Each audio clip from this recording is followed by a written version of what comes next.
এই ভিডিওটা কোনো লাইক কমেন্ট করাবো না, একটা করে আপনারা যত পারেন শেয়ার করে দেবেন যাতে এই ভিডিওটা বড় বড় নেতাদের কাছে পৌঁছা যায়। দেখুন 9 নং বিশিং জোড়া সমষ্টির অবস্থা কি অবস্থা, দেখুন ব্রিজ আছে কিন্তু ব্রিজের উপর দা কোনো যাওয়ার জন্য কোনো সিস্টেম নাই।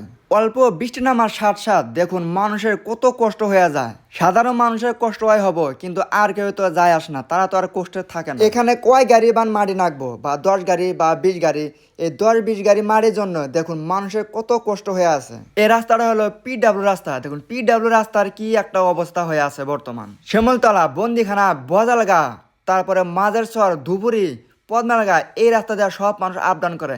আর এই রাস্তাটার অবস্থা দেখুন এতটা খারাপ হয়ে আছে। এই রাস্তাটা কি আর কই কাকে প্রকাশ করবো আমাদের এই দুঃখ কষ্টগুলা। সামনে তো ভোট, লাখ লাখ টাকা খরচা করে মানে র্যালি করে মানুষকে দেখায় যে আমার জনগণ কত। দেখুন জনগণের অবস্থা দেখুন, আপনারা একবার দেখুন জনগণের কি অবস্থা হয়ে আছে। এত কষ্ট থাকে এই জনগণগণে, আপনার অল্প দেখুন আমাদের অবস্থা। 9 নং বিশিং জোড়ার অবস্থা আপনারা ভালো করে নিজের চোখে দেখুন। এই ব্রিজটা যত তাড়াতাড়ি পারেন আপনারা অল্প ঠিক করার চেষ্টা করেন। ধন্যবাদ।